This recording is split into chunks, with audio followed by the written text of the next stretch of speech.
Okay, so we should be live here soon on Facebook, and then we've already had Wendy. Good morning, Wendy. Join us on the Zoom. Morning, Josh. Can you hear me okay? Yes, I can. Awesome. I have a working microphone today. Yay! Yay. Long time no see. How you been? Good. How about you? Good. Very busy. Good. Good. All right. I think we're live. We're going live on Facebook. I mean, that's the plan here. Yay! I've been getting a ton of pushback on the time. I always do, but when it was live, I didn't have a problem doing it at 7, and I always use the argument that if it's important, people will make the time. Yeah. And I liked the 7 o'clock time frame. We went usually 7 to 8:30, and I like that time because if you wanted to show up before work, you could do that, and then if you still needed to get into work, you only had to ask for like a half hour, 45 minutes or whatever to show up late, because a lot of people worked for other people. So I didn't mind that format, but as I've been doing these ones from Zoom, quite a few people have been going, if you did it at 8, I'd be able to show up at the office. Otherwise, I'm trying to get to the office, and then so we'll see what happens. The proof will be in the pudding, as they say. This is the first one that you're doing at 8? Yeah, first one I'm doing at 8, and a buddy of mine already logged in at like 7:15, so clearly he missed the notification that we're at a different time. So, all right. So on that note, we'll get started. I like to start on time. If people show up, we'll allow them to maybe chime in and introduce themselves. So far, it's just us and Wendy. So Wendy, why don't you go ahead and tell us who you are and who you're with, and we'll get rocking and rolling. Awesome. I'm Wendy Taylor. I'm the digital marketing manager at Deer Park Physical Therapy and Fitness Center. I'm currently enjoying the second floor of my office space because it's nice and quiet and I get really good internet up here, so why not? Yeah. Awesome. And then Scott and Ashley, just go ahead and jump in and give us a little bit of a rundown on who you are. There are people watching on Facebook, so they won't show up here. So we do have an audience this morning. But go ahead and give us an introduction on who you are and about your business, and then we'll go from there. Absolutely. My name is Scott Ansel. This is my wife, Ashley Ansel. We own Northwest Pet Resort. We opened 10 years ago. We're a one-stop shop for everything that you need for your pet. So boarding, daycare, grooming, merchandise, everything. Anything you need, questions you have, we're here for you. And yeah, I mean, it's been a blessing to be able to leverage what we have in the community and get your roots. That's so important to be able to have roots and know people, and people wave to you because you're taking care of their dog. So it's a good thing. And then I do most of the social media marketing as well as the buying and merchandising for the retail end of things. So that's kind of my job within the business. And we're co-owners of the same business and also married.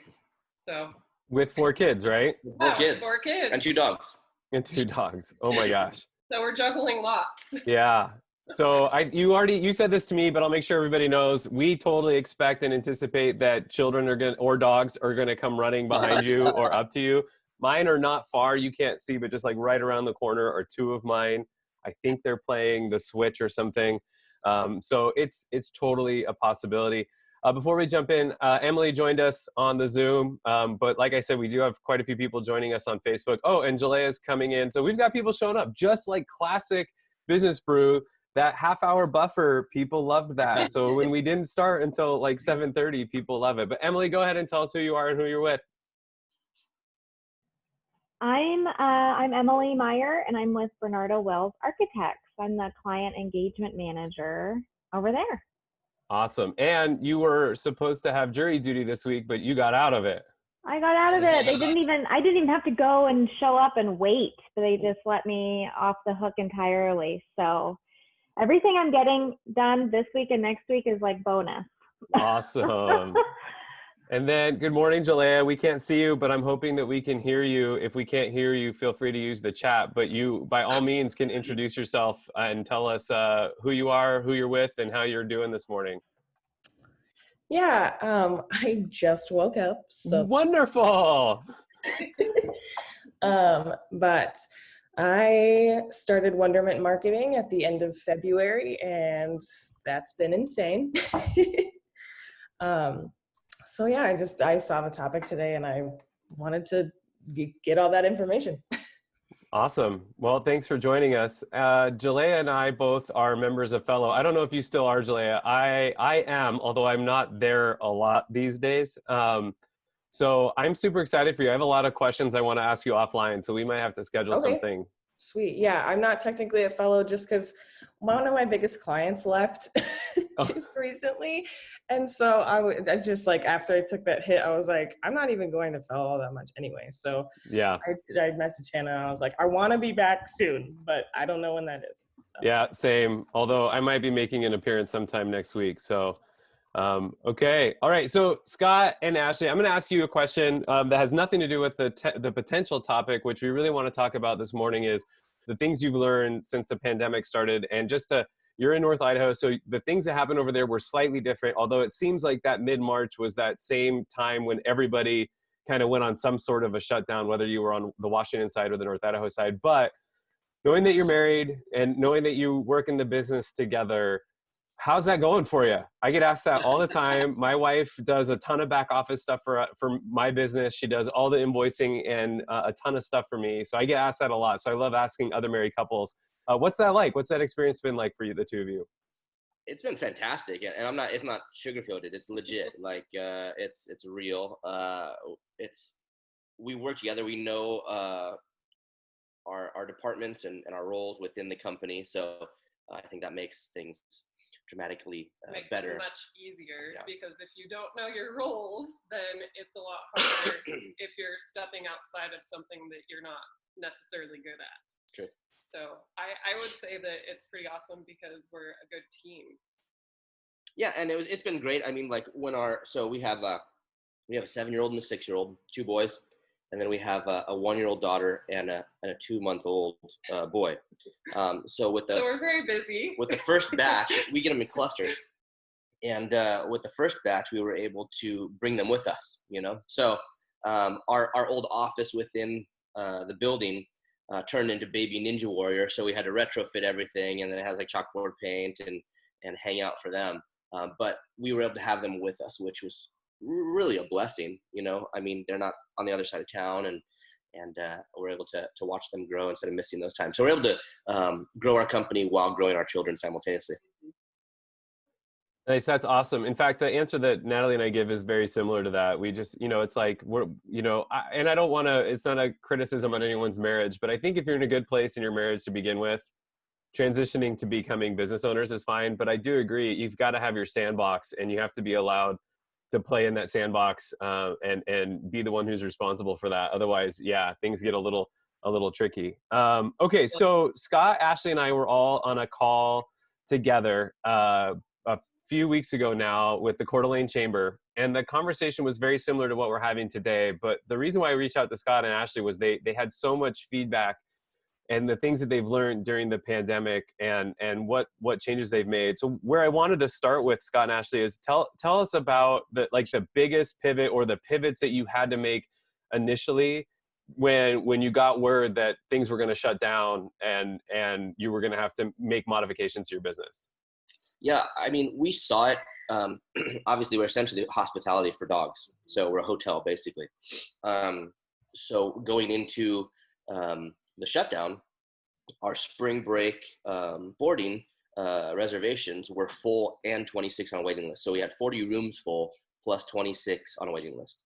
And then we started seeing the daycare numbers drip a little bit, people migrating to work from home as opposed to going into the office. And then seeing the boarding reservations get canceled because, I mean, people aren't able to go on their business conferences or, travel with the family on spring break. Everything was shutting down. So we saw that a little bit in advance and hoped, obviously, that it would not transpire the way it did. But we were deemed essential because we're dealing with live animals.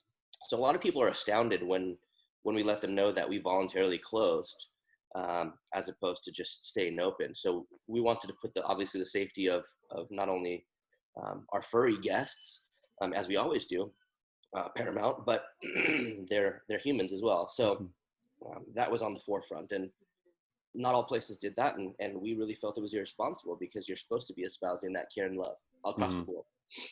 So it was a big hit, obviously, to shut down. We locked down. We had those 6 boarding guests. They had to leave. They had to go somewhere. So Ashley and I literally went in, took care of the feeding and the guests, and then had limited hours for merchandise time, just so that we could control everything and minimize that flow into our lobby. So everything was curbside immediately at that point. And educating the people in terms of why we did it. There were a couple who scoffed, of course, but the majority appreciated taking that hit personally, financially, so that we could put out the best long-term. Consequently, with our curbside and our new systems that we've put in place for checking the check-in through our online component, everybody has encouraged us and asked us, please maintain that, because it feels like a valet service. They pull right up to the front door. We check them in with our iPad, and we know they're arriving, and we bring them in. So it's been really good. I want to pop in. Sorry, Ashley, for jumping on top of you, but I think something that you said, and I think this comes up in the pandemic in general, which is like things that we've learned that we want to maintain, right? Like just don't go to work when you're sick kind of stuff. Yeah. Right. But you talked about how the pivot that you made to doing curbside and that people liked so much, they've asked you to keep. Yeah. So talk more about that. Like, did you anticipate, you were like, hey, we've got to make decisions for the short term, but we also have to keep the long term in mind. But things like that, like, did you anticipate people liking some of the things that you changed? Not necessarily, no, but we did it because we felt like it was the safest thing to do in this period of time. And people love it, which is awesome. So it makes us feel good. We kind of have made our operations a little bit easier for us. And it presents new challenges too. I mean, we don't have people in our lobby, so they're not necessarily looking through our merchandise. So we have to go, obviously we have online, but we have to be adamant to be able to engage our customers that much more, and have our employees engage the customers that much more to ask if they need, food, treats, toys, collars, those sorts of things upon pickup, which they can order in advance, and we load in their car when we load the dog up. So it's a different step. But it's turned out to be smoother and really tailored. Yeah. And you anticipate keeping that kind of curbside part of your process available for those who want it, even after all? Absolutely. Okay. Yeah. It makes it so much easier, we feel, for everyone. Nice. So what other things did you make adjustments to when it comes to your business and how you operate? So talk about, so you've said that, people are in your lobby, so they're not, so it's that point of sale, right? Like they're not seeing what's available. Have you set up any displays outside or coached your staff on how to engage your customers so that you're not losing that revenue stream? Yeah, absolutely. So we, this wonderful lady here set up on our website the ability to have that shop now. So literally you're in your car on your phone, and we're letting people know, hey, you can go to our website, click that button. You can see everything that we have. You can order it, and then we'll load it in your car at the end of the day upon pickup. Or we've also launched local delivery as well. So that's been wonderful. Which is awesome. And we want to be able to obviously continue to increase that as far as we possibly can within the larger radius that we're able to. Okay, so you have to tell me about delivery, because that's a huge, huge shift. I mean, there were restaurants and other retailers that really struggled with that shift. I think I had a client that's a local grocery store, and they really struggled. I mean, they got curbside going because that wasn't a huge shift, but like delivery, and they looked at the options that existed, sort of those, ready to go turnkey solutions that we're all aware of. And they really struggled with those because of how many products they have and all of that. So tell me about that delivery and the shift, and are you charging for it and all of that stuff? Yeah, so Yeah. we have a small fee for the delivery component, and it's the same thing through the website itself. So you're able to go in there and choose whether you want to pick up curbside or have it delivered on a specific day. So we're literally just dropping it off on people's doorsteps or their workplaces. The other day, we delivered to Craft and Lore. I don't know if you know them out of Coeur d'Alene. They're handmade leather goods, and they ship across the world. They're a wonderful outfit. And we know the owners, and he went on there and ordered dog food from his dog, and we were able to drop it off at his business because he was there and he was able to take it home. So being able to be fluid and apply what the needs are for the customers rather than what we think their needs are is beneficial. Did you have to hire additional staff to manage delivery? And then what kind of rules did you set up? Like if I order right now at 8:15 this morning, how long, like, do I get to pick my delivery time? Like, how are you managing, like the logistics behind the delivery seems so complicated. Initially, I set it up for a 24-hour window just in case we were getting a ton of orders at once. So it is a 24-hour window, but if we have the time, obviously, then we will let the client know that we'll have it there a lot sooner than the 24-hour window. Okay. So there's stuff that we're still hammering out, but our whole long term is scalability. So we've been able to dip our toe in the water and get that reception and appreciate the reception that we've received.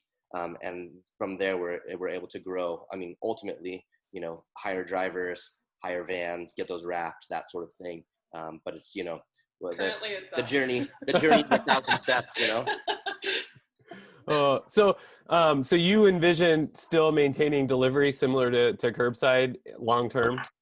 Absolutely. Yes. I think, with the amount of people that are moving up here from different parts of the country that already have some sort of service like that, our ability to compete with something like Amazon, as silly as that sounds, obviously our prices are close, but being able to tell the story of who we are and why we do it, and then at least be able to offer that ability to have it at your doorstep. If you choose us, whether you choose Amazon or us, you're going to get that delivery. So why not choose us? Because that dollar obviously stays local. Right. You know who we are and you know our story. What's your delivery radius? $4. Oh, he said rate. Oh. So well, rate's good. That's good. So $4. No. Yeah. Currently, we're doing Post Falls, Coeur d'Alene, Hayden. Okay. But ultimately, we want to be able to delve into the Spokane area as well. Yeah. Okay. So, and you talked about that, like scalable, and I think that's how you take like that short-term mindset and you apply it to a long-term scalable outlook, and you go, okay, we can do this realistically in these 3 zones. Yep. Right. But long-term, let's create a plan to get into other areas. Absolutely. I think that's smart. So, curbside, that's a huge addition to what you're doing, looking at delivery. Any other things that you want to discuss in terms of just shifts you made and pivots you made in terms of adjusting to pandemic life?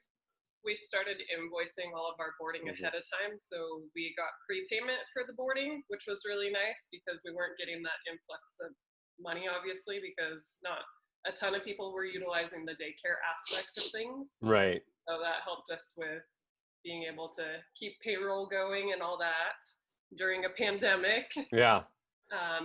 We also added an integration with our booking system. So people are able to actually pay through that as well, which has been really nice. So it's basically, we've kind of changed our perspective and we're now way more contactless, which is awesome. And a lot of the things that we have implemented, we had hoped to implement. Obviously, you always want to cut steps out if it doesn't sacrifice quality, of course. And so we've had a lot of these things on the agenda, but no time. So COVID obviously forced us that ability to focus on the things that we want to implement. It so also gave us the time to focus on those things because we weren't focusing on all these other things that we had to focus on. So that was nice. Yeah. One silver lining, I suppose. The silver lining. So when I started I haven't been doing this as long as you have, but I've been doing this about 7 years. And when I started, so being in the services industry, a lot of my clients are on a retainer basis. So it's a monthly fee and it's, it's ongoing. And when I started in like February or March of 2013. And I had my first clients in March. And I learned an invoice. So I didn't need a pandemic to learn my invoicing story. But what I was doing is I was working for a month. And then at the end of that month was sending the invoice for that month. And then I was doing like a net 30 where they had 30 days to pay me. No. So I was at the very beginning waiting 60 days to get paid. Oh no. so like by April of that year, my wife finally goes, "Hey, are we ever going to make money doing this? Because you have clients, but you're not getting paid." And so I had to make that pivot. And I tell this story because I want to ask you something really specific to that. But by August of that year, so it took me just about 6 months, or 4 to 6 months to really figure this out. I was working with a new client, and we hadn't signed a contract yet, and he was a hotel, and an extended stay hotel out in Airway Heights. And I had rewritten my contract to say, I will invoice you on the first day that I start work, and then you have 15 days to pay that invoice. And so he comes to me and he says, "Hey, why do I have to pay you before you do any work for me?" And I said, "I don't know. Why do I have to pay you before I come stay in your hotel?" Yes. And and it was, and so I got a teeny bit of pushback on that. Did you have any of your customers, whether they were newer customers or long-term, that pushed back on that idea of, paying ahead of time? I don't think newer customers had a real issue with it. Obviously, Okay. they didn't know any better. Right. And I mean, I think they're also accustomed. We're from different parts of the country, so different parts of the country operate the way that we're operating currently. Not necessarily our industry, but just as a whole, business-wise. So they were fine. We had only a couple people who questioned it, and then we were able to explain, look, you're saving that room. We only have a finite amount of room. So if you board or book that and you don't show up, well, now I'm out that money, as well as the fact that you've also cost somebody on a waiting list the ability to have that room. Right. So this is a way to eliminate those sorts of things. So the light bulb goes off. Did you change your policy on cancellations and that kind of stuff as a result of all of this? We did. So we had initially, if you cancel within prior to 48 hours, obviously then you'll get your refund, because that allows us the ability to at least try to fill the spot. And then beyond that, if you don't do that, then you're out. The same as a hotel. I mean, we luckily have a lot of, I apologize. Sorry for our dog. Our husky is great. He just had surgery. He had a luxating patella. He's 1 year old. So he's in his crate and he wants to come say hi to all of you. And he can't, because he has to rest his knee. So he's digging at his crate. I apologize. No, it's fine. But what was the question? I apologize. Oh yeah, the same as a hotel. I mean, you book at a hotel, you're out that money, whether you show up or not, because the hotel has to fulfill, their employees and their operations, etc. So before I ask my next question, I just want to remind anybody watching on Facebook or anybody on the Zoom with us, you can use chat or the Facebook comments to ask your questions. I do want to point out that Sherry Dickinson, 7 minutes ago, probably a little longer than that, commented, "It's the best." And I think she was commenting in response to your curbside service conversation. So she is a huge fan of that. So that's cool to see. Yeah. Feel free to use chat and Zoom. You can even just let me know you want to ask your question live. Happy to let you chime in. And then if you're watching on Facebook, use the comments as a way to get your questions out there. All right, Ashley and Scott. So you're hunkering down for a pandemic. You've made a decision that a lot of other businesses didn't, especially considering you were deemed essential. How did your customer engagement has come up a ton during the pandemic? Like, how do you keep people engaged, especially if you're a business that maybe they're not able to patronize or come be a customer? So how did you keep your customers and your fans engaged as you were making these decisions and transitioning and making pivots? It was a lot of social media at that point. I actually started coming up with these little boxes for dogs, and I would post them once a day on Facebook, and people would buy those, and then I would invoice them, and they'd pick up during the window of opportunity for our merchandise. So that helped the merchandise continue to be a thing. And then Scott put out a lot of videos during that period of time, just stating why we were doing things the way that we were doing things, because we didn't know what the heck was going on, and we wanted to do things the right way. It really allowed us, I mean, for both of us, but when she said that I put out a bunch of videos, when I was walking through the kennel, having literally a month ago, have it full, like we were considering location number 2. That's how full we were, to the way it was when I first started initially. In terms of numbers of guests, it allowed for a lot of reflection. and an ability to pause and take stock of what's important, what our foundation is, and where we're going, and why the people that bring their animals to us are important to us. So it was nice to be able to convey those sorts of things. It really impacted us and allowed us to make those videos to communicate to customers, and reiterate obviously our mission and our vision, and why we're there. You know, it's not just to be able to, you know, cash in. It's to make sure that we can have the ability to provide all the means for you to have a relationship with your animal. It's a symbiotic relationship. They do for you, we do for them. And if we're able to help you navigate that and provide the tools to accomplish that, then we feel good at the end of the day. And consequently, that's how, up until that point, we were able to go to the grocery store and people would hug us. They'd run up the aisle, you know, they'd buy gifts for our kids. And Pre-COVID, obviously. and yeah, from a distance, air hugs. Stay away from me! Don't hug me. But it's nice to get that validation that they know that they're important, that they're not just a number, that they're a living being, and their animals mean something to us.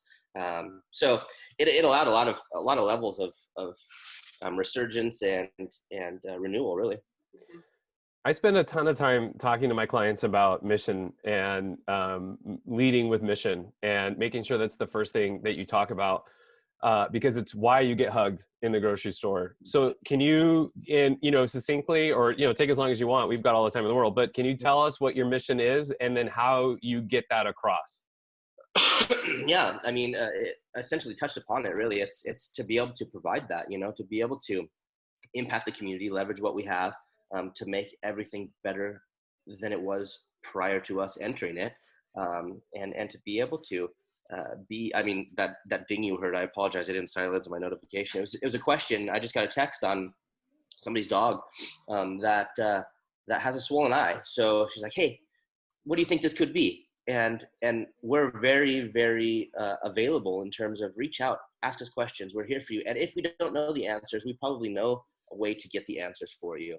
And that makes us feel good. We want to be able to be that conduit. We want people to feel welcome, especially, prior to COVID, the world was, I think people forget, the world wasn't a great place still. Like, there was some crummy stuff, and we want to be able to provide that happy atmosphere for people to feel they're part of the family. And I mean, you throw dogs in the mix and everybody's happy initially anyway. So being able to be that spot for people, that's the validating, and that's our mission. With a lot of words, I apologize, but I can go on forever about it. It's validating. It's the most validating job that I've ever had, and it's a disservice to even call it a job, because it's a real mission. True. Yeah.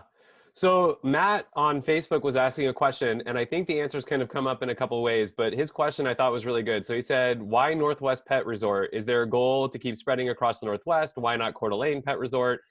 He suspects a marketing angle. And then you kind of said you were thinking about doing a second location. You've even mentioned maybe growing outside of it. But when you started initially, did Northwest Pet Resort, did you have a bigger vision? Yeah, absolutely. I mean, Northwest obviously we didn't want to limit ourselves. We always knew that when we explained how we did things, that people would be receptive, because the industry as a whole, there's a lot of antiquation. There's or the other side of it, there's a lot of anthropomorphic approach. So these people get into the industry, they get a warehouse, they bring a bunch of dogs in, and they put carpets and bunnies and TVs and all the things that you would want to stay. And it's not a hotel for people. It's a hotel for dogs, and their psychology is different. So that carpet, that bunny, that day bed, the surfaces you can't clean. It smells like the dogs before. So now you're putting them in that room and they feel they're in somebody else's territory, and Fido's going to come back and he's going to kick you out and he's going to eat all your food. So there's that stress level. Everything we've done is to mitigate the amount of stress from being away from mom and dad, and to fulfill their psychology. So you're not going to see little tight slides because they could get their arms stuck in it and injure themselves, or the crevices can't be cleaned. So there's a lot that goes into it, obviously. And we knew that once we were able to explain to people and educate people, and them see that fulfillment from their dogs, especially the people who have gone to other facilities and then come to us and say, it's dramatically different with you guys. They're happy, they're fulfilled, they're tired, they're not stressed. We knew we wanted to reach out that way. And because of the fact that we live in an area where we get people who live here 6 months, people who live in Arizona 6 months or wherever, we get that feedback. And we constantly got people who said, oh, if only we were blessed enough to have a Northwest Pet Resort in Southern California or Texas or Florida.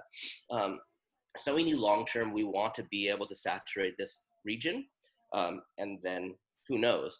A funny story on the marketing, because of our mindset, I was reading initially when we started our company and we were designing the logo, I was reading a lot on the hidden layers of logos, your Baskin Robbins, your FedEx, and the things that you don't see, but then when they're pointed out, then you can't unsee them, the arrow and the FedEx. So I wanted to make sure that I had something that really resonated with people when they found out what it was or did a search on their own, they would remember. So I drew up our logo, and the person that was going to design the whole logo sent me a couple options, and I said, okay, this is great. Take this, remove this, and also bring my stars back if you could. And she went, oh, what are those stars? They're important. I'm like, they're really important. It's the Canis Major. So it's the dog constellation, and it means greater dog. So we knew we wanted to be the greatest, not for ego's sake, but for fulfillment's sake. Right. And that's what we wanted to push out. So yes, we did have long-term, and why Northwest Pet Resort? That is, we wanted to be able to provide as far as we possibly can for everybody to receive what they should for their animals. So, I like that the design, I run into this a lot with clients where there's a logo, an aspect of a logo that you don't think that should be there. And I like that there's that sort of, you Easter egged your logo. I think that's pretty funny. Okay, so you talked about doing video as a way to engage your audience, and I have some logistical questions. So a while back, Matt Slotemaker, who works at a fellow as well, and he does a video production. So Matt and I have known each other for a few years now, and he came and joined us to talk about tips and tricks for doing video on a budget or on your own. So I was sitting here, I'm trolling your Facebook, and I found on April 1st, you did the video, Your Lives Matter.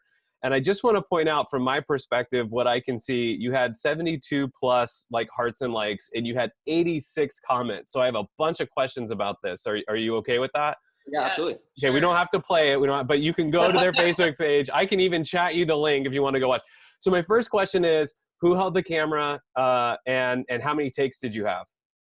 It was one take, and okay. it was Ashley holding our iPhone. Okay. And I'm sure everybody present has already witnessed that I'm very long-winded. And I can talk forever and ever and ever and ever, especially about dogs. And especially, passion. Yeah. The video is 6 minutes long, so in case anybody's wondering. So one take, 6 minutes. So, I mean, both of us come from a place of gratitude and gratefulness and appreciation of, I mean, if you look at the most recent post, before the last birthday post, we do birthday posts for dogs, but right before that, there was a post. Somebody bought us all gift cards for Dutch Brothers. She dropped her dog off in the morning. She goes, "How many staff do you have right now?" I told her 10, and she's like, "Okay, I'll be right back." So she went across the street, bought gift cards for everybody on staff at that time, and brought it. So we're always astonished that you allow us to spend time with your dog, and then you give us gifts too. So, I mean, we're showered with these blessings, and so being able to talk forever about how appreciative we are is easy. I mean, we love what we do. We love the dogs. We love to be able to have those times when it clicks. If somebody comes to us and goes, "Hey," especially with nutrition with Ashley, there's people who have issues with their dogs, whether allergies or stomach issues, these types of issues. And Ashley is tirelessly spending hours and hours and hours finding out how to fix those things without breaking the budget either. So we constantly get people who have been different pet stores, not places that sell pets, but pet merchandise across the country. And they'll go, "Hey, they recommended this for us." And of course they did, because that bag is $130 for food, and it's not necessary. And often it's even detrimental to the growth of the dog because of the high protein level, all these sorts of things. So being able to have Ashley relay those types of things. And those people come back and go, can we do a testimonial for you? You've changed our lives. You've changed our dog's life. And you're not, we don't have to take a second mortgage out to pay for his dog food. So there's just so many validating things on a daily basis that we can go on and on forever about.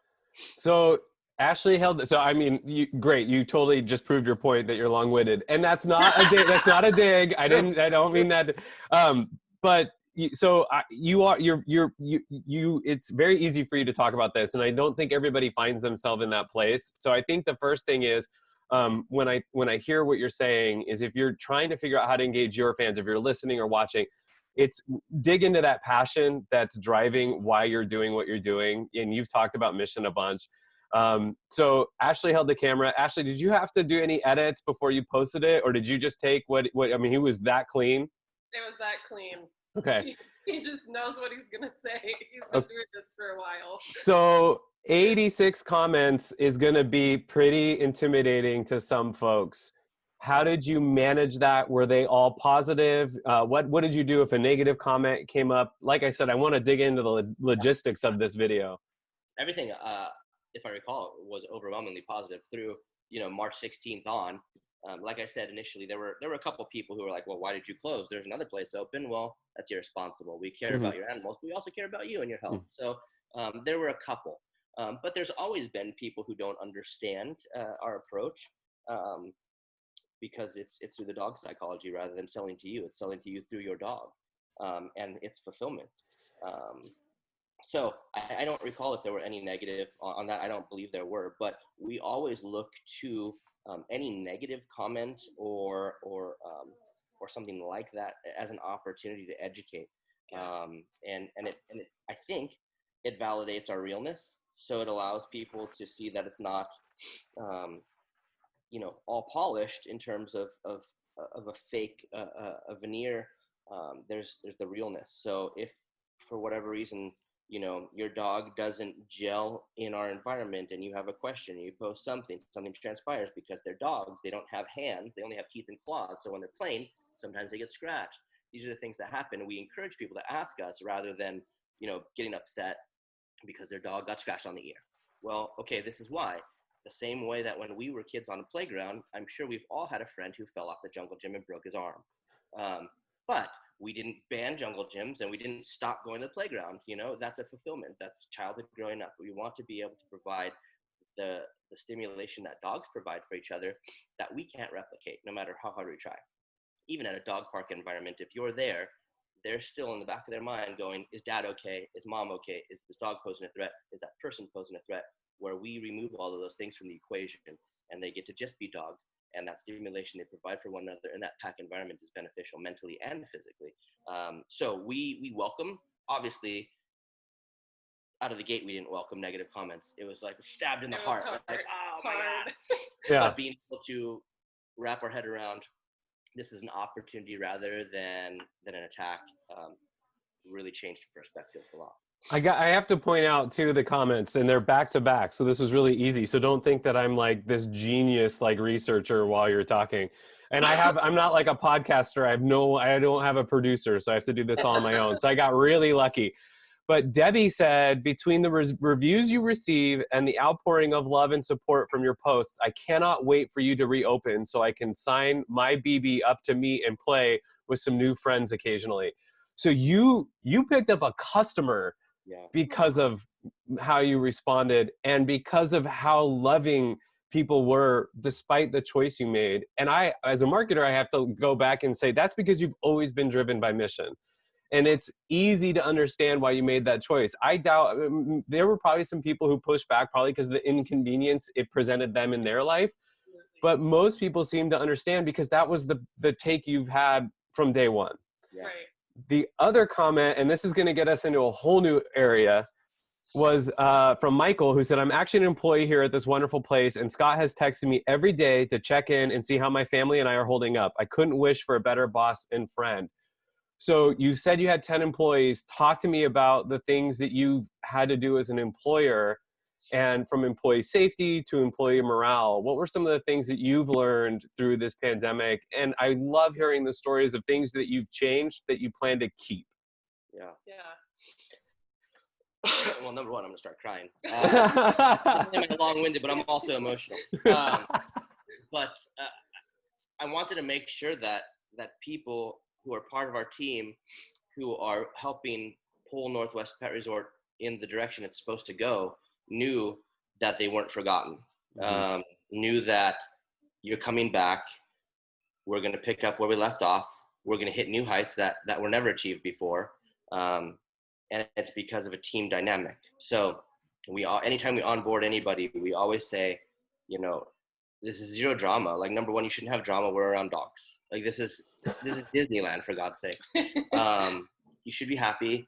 And if there are issues, come to me immediately so that we can remove that cancer prior to it spreading.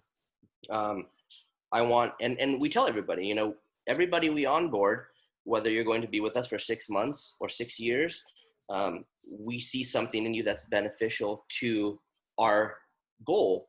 And you have the opportunity to be with us for 6 years or 10 years or 20 years. The growth and the opportunity is there, as long as you're maintaining that mindset that we're impacting, as cliche as it sounds, the people that are around us for the better. And that's what we always try to put forth is know that they're important and we're part of something. And that extends obviously to our customer base. We always say, thank you for being part of the NWPR family. It obviously goes for our employees too. So have you made any shifts to like your HR policy regarding, you know, sick time, or just don't come in when you're sick, we'll take care of you, anything like that? Anytime there are any presentations of illness, we do. I mean, we want to make sure we're careful because of the fact that we don't want anything detrimental to spread. We don't want to be able to or have to close any section of our operation because of ignorant approach. Yeah. And so now that we've asked, you know, some of these questions around what you've learned, what pivots you, has there been a change that you've made, whether it's with your employees or just how you interface with your customers or any of that you're not in love with? Like, any pivots that you had to make as a result of this that you're like, yeah, I mean, as soon as we can stop doing that, it's going to be amazing? Invoicing is kind of hard. So we're trying to maintain an easier approach with that. So the integration, because it's all on me at the end of the day. So integrations with our Revelation Pet, which is the operating system that we use to take the boarding and daycare reservations, that is going to make our life much easier because they'll be able to pay through that. It auto sends out. So that will be much better than my invoicing because I don't have a lot of time. Yeah. No, my wife and I we run into the same issue. In fact, we've had to develop a whole internal system, and it's a spreadsheet because we're just a small enough operation. We can do spreadsheets, but basically I have to update a spreadsheet before the first of the month with everyone that needs to be invoiced, and then anything that she needs to be aware of that's different, so that when it comes to the first, she can just sit down and just boom, go. Nice. And it comes from, I don't have the temperament to learn QuickBooks. Like, it's hard pass. So you're learning basically, you know, you've got a CRM for the pet industry, but I love that you're embracing it because those things can be they're big, right? Like, they can be a big, but necessary. All right. So we talked about this just before we got on, and this was one of the things that just made me fall in love with the two of you from like a marketing perspective.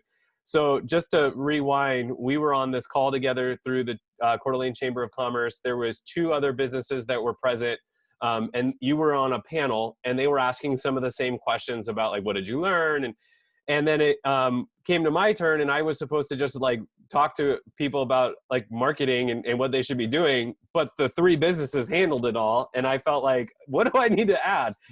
You mentioned something in terms of not just doing social media engagement, but also sending a newsletter. And so to clarify, we're talking electronic newsletter that you're emailing. Talk to me about that frequency, like what platform you're using. What have you learned? What do you love? What do you hate? I've been really bad about it, unfortunately, during the pandemic.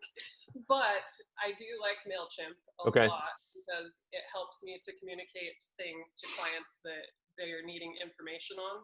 So as of a couple years ago, a new bug was an issue, and it's called chewing lice. And that was the first time that I ever sent a Mailchimp out, was to get the information out to our community to allow them to understand that we're seeing new bugs in our general area and that they need to prevent against these bugs.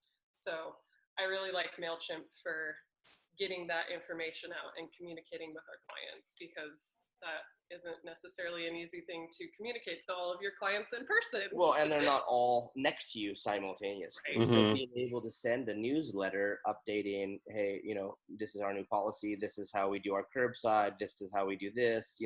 We're able to educate people as a whole, as opposed to hoping that they show up or call us or message us on Facebook. So being able to send those things and increase that frequency going forward in terms of touching base to, we had the big pills to digest in terms of educating in terms of COVID and policies, but being able to focus more on what we were prior in health issues, in addition to fun things, that's the great thing that I personally like when a company reaches out to me. So the newsletter component is beneficial, obviously, that we're glad to be able to utilize. We want to figure out how we can maximize it more. Obviously, we're always trying to improve upon our systems. So being able to touch more people, and whether that's, a video site that educates people or whatever the case may be, those are things that we are exploring in addition. I'm thankful that my time will be freed up to do more of this once I'm not invoicing everyone. Right. I think, what you said, it sounds like you're not just, so you kind of touched on this, but it's, when it comes to marketing from the educational side, like, and what I mean by that is when you're trying to communicate big changes, right? When you're trying to say, we're making a shift to this operating procedure, or we're doing this, you can't obviously communicate with everyone one-on-one, and not everyone's going to check your website, and not everyone's going to see Facebook.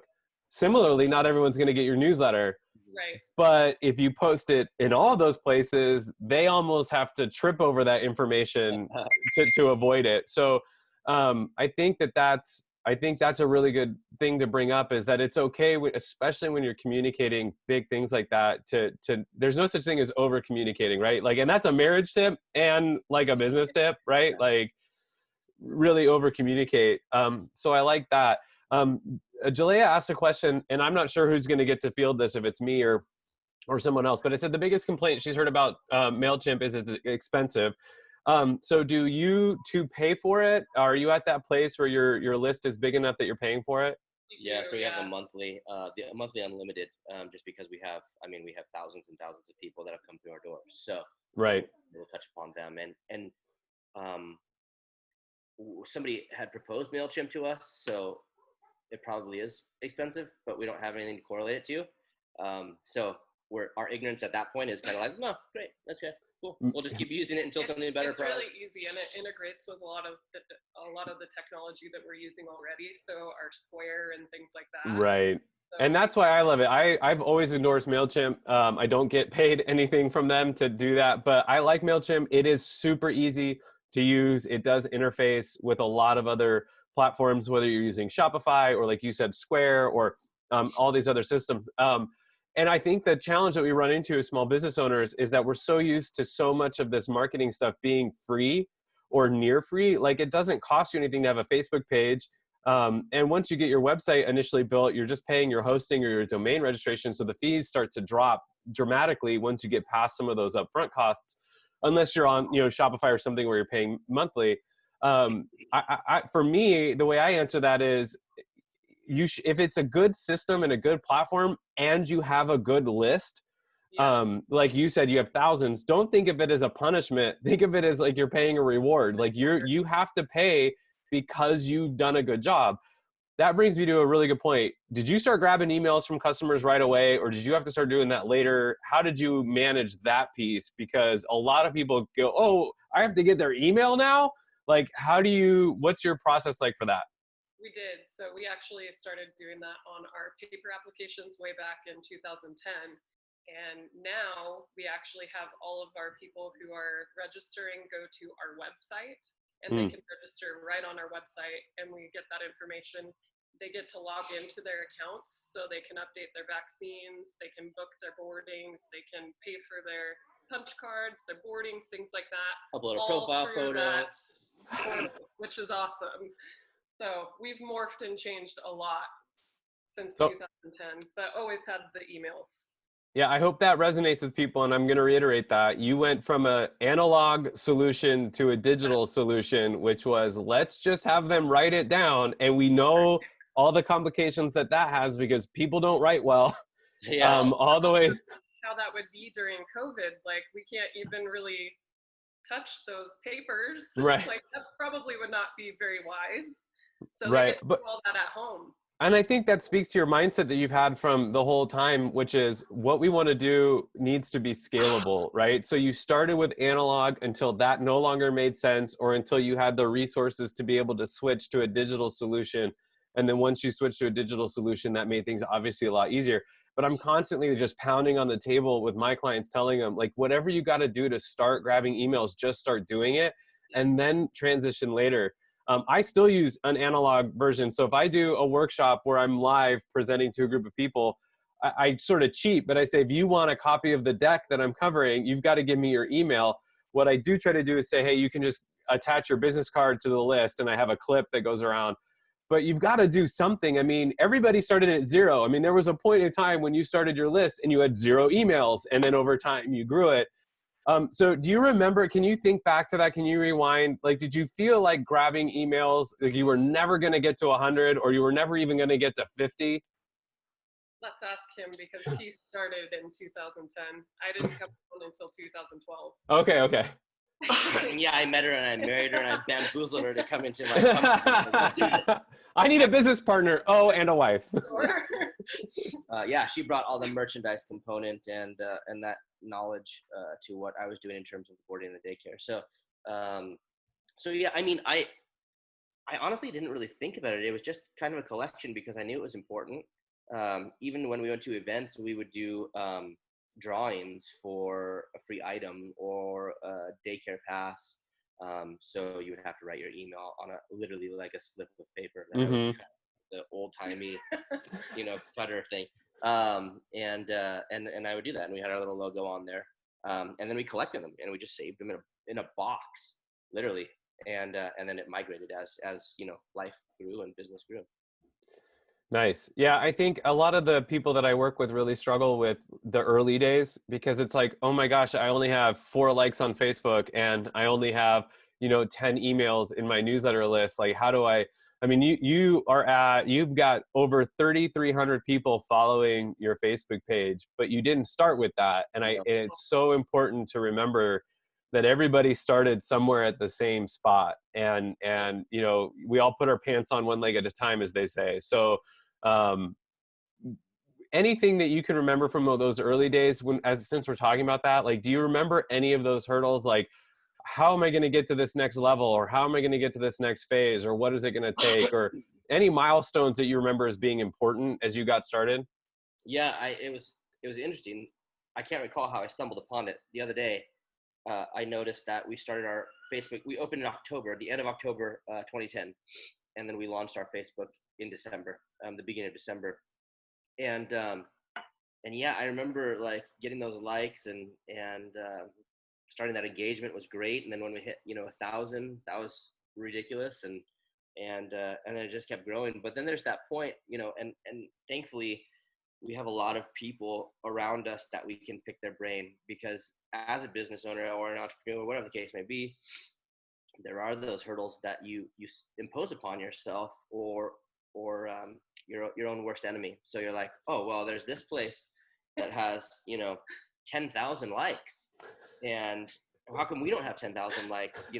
Because we know what we're doing is solid, and luckily being able to get that feedback from other people in marketing industry, all these types of things, who go, okay, Scott, sit down. I'm going to show you that page that has 10,000 likes, and then I'm going to show you their engagement. I'm going to show you that they have 10,000 likes. Potentially they may have bought those likes, who knows? Mm-hmm. But all their posts get 2 likes or no comments or no likes. Like, mm-hmm. So put that into equation with, like you said, with the 86 comments, or some of those posts that have over 100 likes, or whatever the case may be. He's like, do you want an inflated number that makes you look cool to somebody who's going to land on your page, or do you want actual, active, real engagement from people that genuinely care about your business? So speaking of that, your most recent post 11 hours ago, it was Coda's 3rd birthday. Happy birthday, Coda. You have more comments than you have likes. Like it just doesn't happen, right? Like and I think that's a testament to one. I mean, people just love seeing other people's pets, but you had more comments than you had likes. And so you're right. It's in the comparison trap, man, in real life, in your personal life, in your marriage, in your business, that's the worst thing to fall into. But with your business, it's really a tempting trap, right? It is really easy to look at. And I hear this a lot, and I've even posted about it just recently, where you get into that place where you go, I feel like it's not working, like I'm spinning my wheels. But if you were to take, I mean, ballpark it for me, but if you were to take all the followers on Facebook and then all the other social media sites that you manage, and you added that into all the email addresses you have, how many people do you think that is? Like what size? Probably over 10,000. Yeah, that's my thought too. Yeah.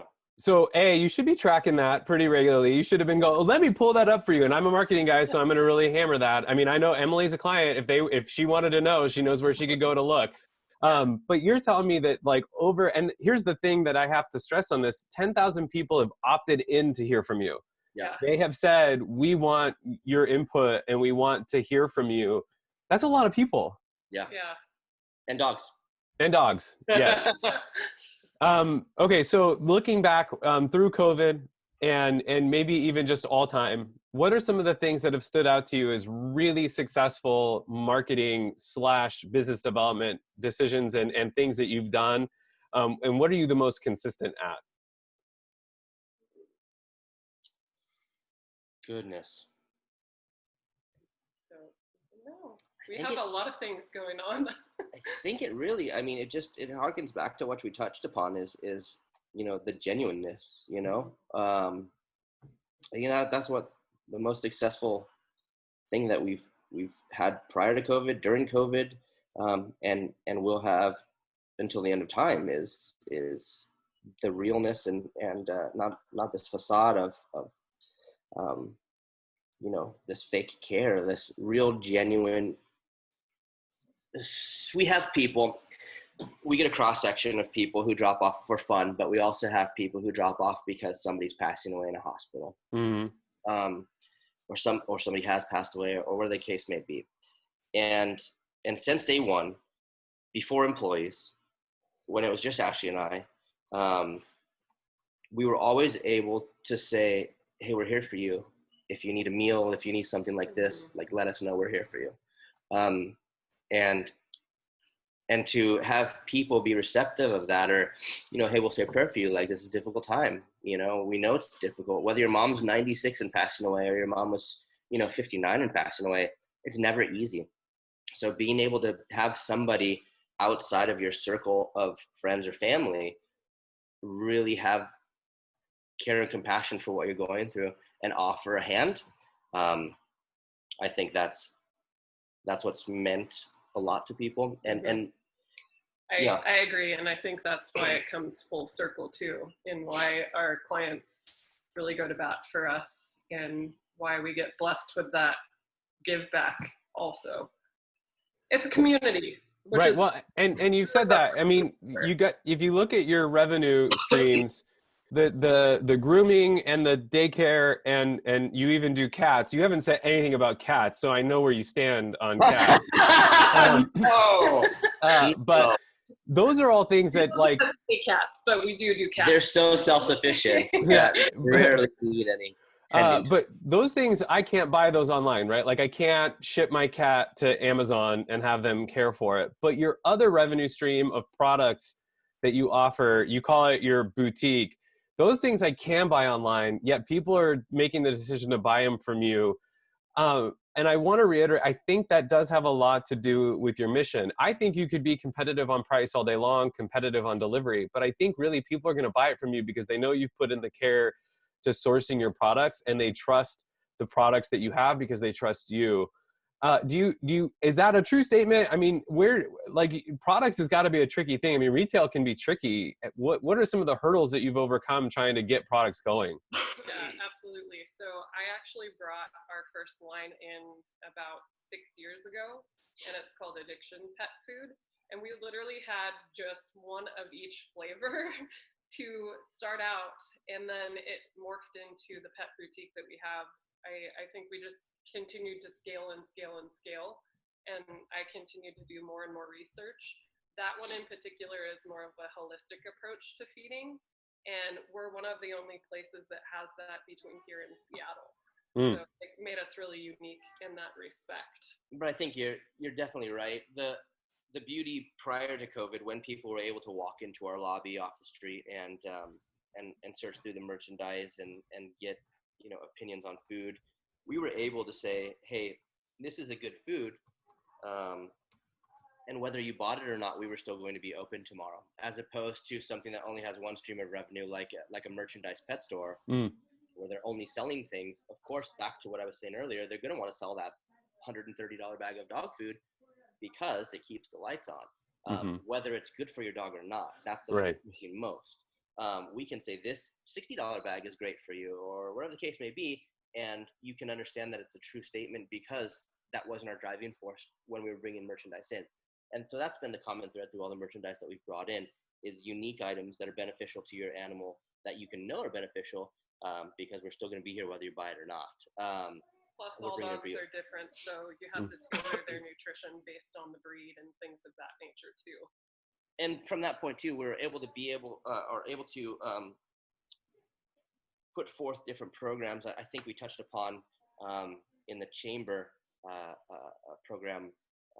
We're feeding multiple search and rescue canine and law enforcement canines as well, for free for them. So, at any given time, there's X amount of, canine units in our parking lot, with safest place in Coeur d'Alene, and it's our way to say thank you and our way to give back. So it's free for them. They can allocate those funds elsewhere in their budget.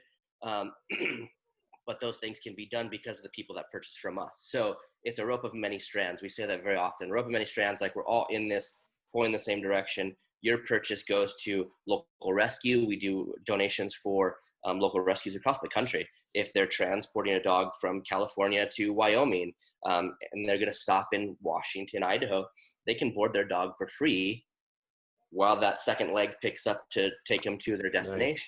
Nice. And one in particular, she was out of Texas recently, and she called and she's like, hey, I found you online. We rehomed this dog to a family in Spokane. It's not working out. I need to transport this dog. I don't have my transport in place. Can I board it with you? Then she asked, do you offer a discount to rescues? I said, yeah, you'll pay nothing. She literally started crying. Her jaw dropped. She started crying, and she said, I can't believe it. We've just put X amount of dollars out on this other dog that needed surgery before it could be rehomed because it was abused, whatever the case was, and it had some leg issues. She's like, so I was going to have to pay like out of pocket, whatever. And for you to do this, God bless you guys. And the dog was with us for X amount of days. And happy story, the dog actually got adopted by one of our employees. So it didn't need to travel back to Texas. It actually is here and comes for daycare now with our team member. So, but those are the things we do across the country. If we have open space, we're able to leverage and help you, we're going to do that. And that's where we try to really focus on educating people that it's a collective effort.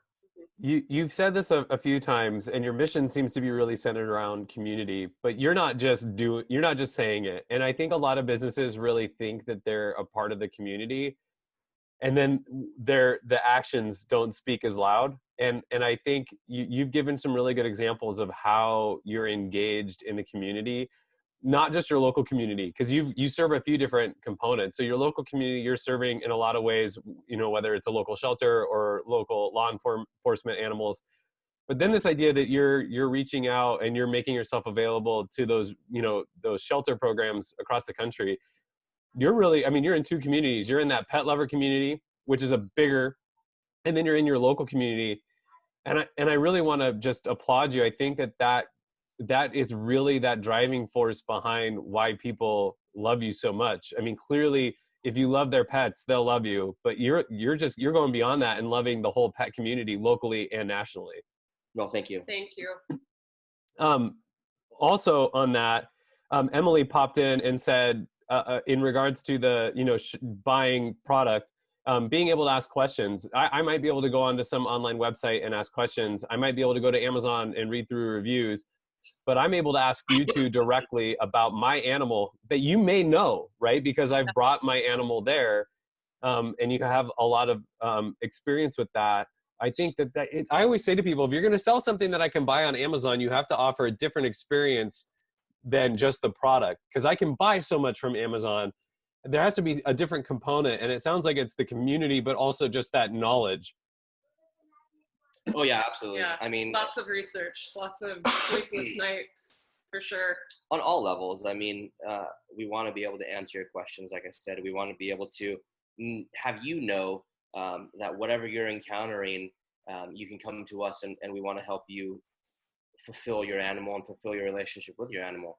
And we've been able to. I mean, recently there's been so many people moving up here, and being able to have that feedback from people who are now relocating and who have been to other facilities again, and they're able to post, oh wow, we're so glad we found you, like we really feel part of something. And I think that's really important. It was important before COVID. It's important now to feel part of something, something that's beneficial to your being, and then beneficial to your community. I think those are two things that are, I think that's a difference maker.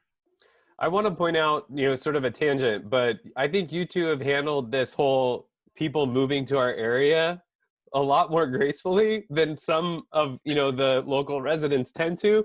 We tend to think, no, this is our area.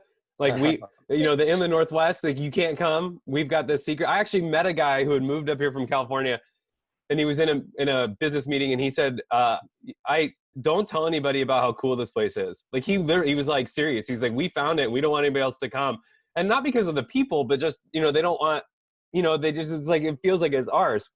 Sure. And you've gone one step further and said, we need to learn from these folks. So I think if you find yourself as a business or even a person and you're going, oh, all these people moving into the area is really frustrating or annoying or whatever, just look at it as an opportunity to go, what can we learn from these folks? Because they're bringing really valuable feedback to you on what they've experienced other places.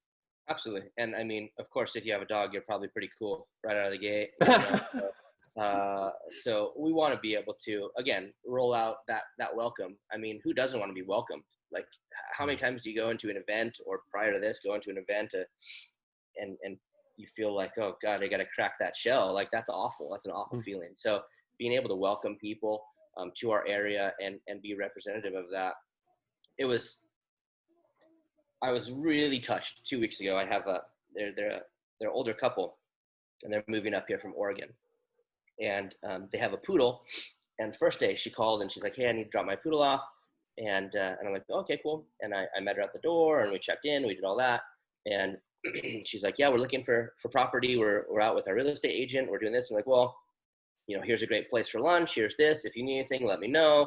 And she came. They were here for 2 weeks, and they came a total of 5 days. And on their last day, when she dropped off, I said, how's the house hunt going? And she's like, we found some property in Hayden. We're gonna build a house. We'll be up here in a year, and we can't wait to be able to bring Charlie to you every day when we're up here. And she goes, and Scott, I just want to tell you, I told my husband Herb that if you're the representation of that community, that's a community I want to live in. Mm-hmm. I almost started crying. I wanted to hug this lady. And those are the things that fuel us, and he came home and told me this story, and it touched my heart. I was so amped. Like, it was just so cool. It was just great. And that's just the fuel that continues to propel us. So welcoming people, it doesn't take anything to smile and wave and give tips on where's a good place for lunch, and you don't know how you're impacting somebody's life that way, by the smallest actions. It's that ripple effect, that little stone in a river. How is that going to change that river's course? Yeah, I think, I'm from a super small town north of Spokane, and you weren't from that town unless you were like a third generation. So, and so it was really difficult because we moved there when I was like in 5th grade, and it felt difficult to feel welcomed. And I think it's important. I think that just comes back to that community thing. Like you're living out that mission of like really trying to be a place where it doesn't matter. I mean, you have a dog, that's all you need to have in common, or a cat. And that's all you need to have in common in order to be a part of that community. Emily did say, she jumped in and said cats are cool too. So we have cat. Yeah. And Jalea just said she's from a tiny town and can completely relate. I guess that's to my story. So I love that you're really trying to take that approach from community. So we're we can round this thing out if we feel like. I do have one last question that I can think of. You do almost everything for pets, but you don't offer vet services. And I know that's a big piece of it. You do offer advice. People reach out to you. What can you talk to me about? I talk to my clients a lot about strategic relationships. So what I mean by that are, what are the businesses that reach customers similar to yours that you can develop relationships with, and then, share customers and share experiences? You have to have good relationships with the vets, right? I mean, talk to me about those kinds of businesses that you partner with that offer things that you don't. Absolutely. And we had the opportunity over the course. We've had multiple vets move up to our area that asked if they could partner with us. And we kindly passed because we didn't want to pigeonhole ourselves. Mm-hmm. If I have a vet on staff, well, then why am I going to refer to any other vet in our area? Right. I would rather sacrifice the income that's coming in from one stream with one vet and make relationships and actual friendships. Like I have numbers of the vets in our area in my phone, and we text and we go to coffee and we do these things. And being able to build that relationship is much more important to us than hyper focusing on one source of revenue that's detrimental long term. Okay, I got it. You keep saying things. I got to dig in. So you're walking the talk here. You're not just like, hey, we're a business in town. Would you please send clients to us? We'll send clients to you. You said you text and go to coffee with these folks. Yep. So you're actively maintaining this is the relationship in strategic relationships. So you're actually working on a personal level with these folks. Totally. Absolutely. I mean, I don't know how many people who are on currently or who will watch later on are aware in terms of the dog industry. It's only increased. Obviously, we hit a stutter when it came to COVID. The pet merchandise did not across the country. It increased because, of course, dogs are at home, so people wanted to buy more stuff for their dogs. But as a whole, the boarding, the daycare, the grooming components of our industry has increased across the board. So in terms of that, unfortunately, there are a lot of people who think I can get a warehouse, and there are a bunch of dogs in there, and I'm going to laugh my way to the bank, and it's incorrect. And it's very, very awful, the stories that we get from operations like that, customers who have been to those places across the country. And whether they mean to or not, that's to be determined, but their approach and the ramifications that are created because of that is awful. So being able to pinpoint people who got into our industry out of passion rather than necessity is important to us. So whether that's a trainer, whether that's a veterinarian, whether that's grooming, we want people who didn't get into the industry because there aren't background checks. We want to link arms with people who got into the industry because they genuinely care about pushing the ball forward and providing the best. So being able to create a relationship with a great vet who will sit down, who will cry with you when you have to put your dog to sleep, who will put his hand on your shoulder. Those are big things to us. And those are the relationships we want to make, because when people move up here again, or they're changing vet, whatever the case may be, we're able to say, this is who we use personally. This is who we have feedback from. This is who we have relationships with. Try this if this is the need that you need filled. If you're looking for this is the place that we'll send you to. So we want to tailor everything, again, to fulfill the best for your pet, dog and cat. And let me emphasize, cats are awesome. We like cats. Emily, cats are great. We have cats. People can leave cats. They leave their food and their water out, and they just come back in a few days, and the cats are just chill, Yeah. And they're like, oh, you were gone? Whatever. But dogs need that. The cats that do stay with us, however, for the most part, are extended time. Somebody's gone somewhere for 2 weeks, or They're you in know they have transition. or they have diabetes and they need insulin or whatever the case may be. So we speak a lot about dogs because the biggest part of the pie is dogs, but cats are part of that pie, and let's not denigrate them. We like cats as well. I think It's on Well, our logo, for if God's I sake. can- I'll get a cat on our logo. So Well, like our cat is like a little dog. yeah, He gets, when we get home, he's very much like a dog. And so we felt guilty even leaving him with a cat sitter. Yeah. But I've never considered boarding him because I've also been concerned about him being, and scared in a warehouse somewhere with people Right. that aren't. So like all that you're saying, I think appeals to people who care about their animals. And I'm guessing those are the people you want to Absolutely. attract. absolutely. And so, I'm over in Spokane, but I was just thinking like, we aren't going on vacation anytime soon, but if we were, it would be worth, a drive to Coeur d'Alene as long as, our kitty's in good hands. And so Thank you. Yeah. it's working. What you're doing is definitely speaking to me as a, fellow inland Northwestian and a pet lover. Awesome. Thank I'm over here thinking the exact same thing too, because my cat is also kind of like a dog, and I'm also in Spokane. And I went on your website, and I was like, pretty sure I paid a pet sitter to not treat my cat as well as you guys. All right, so 3 things came out of that, Scott and Ashley. 1, you need to do a video series on how you care for cats so that Yes. you can like take down that barrier of entry. Number 2, people are willing to drive far for you, and you have to think like I'll drive across the border for the lakes. I don't know that I drive across the border for businesses all that often. And then that's Cabela's included in that. And then 3, you need to open a Spokane location. It sounds like you already have some people ready to go. Yeah. Awesome. We actually have quite a few daycare dogs and boarding dogs that come from Spokane, and cats too. That's one of the great things. Anytime anybody asks, our demographics and locations, and about 20 to 25% of our customers do come from Spokane, even for daycare.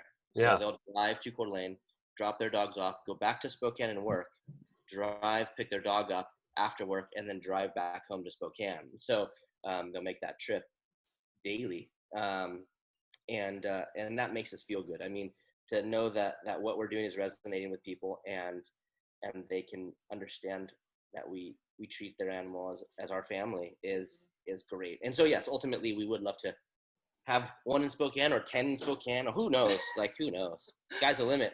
Yeah, it definitely sounds like there's the opportunity. All right, so we'll hang out. I've run out of questions. I think I got through most of the things that I was eager to talk to you about.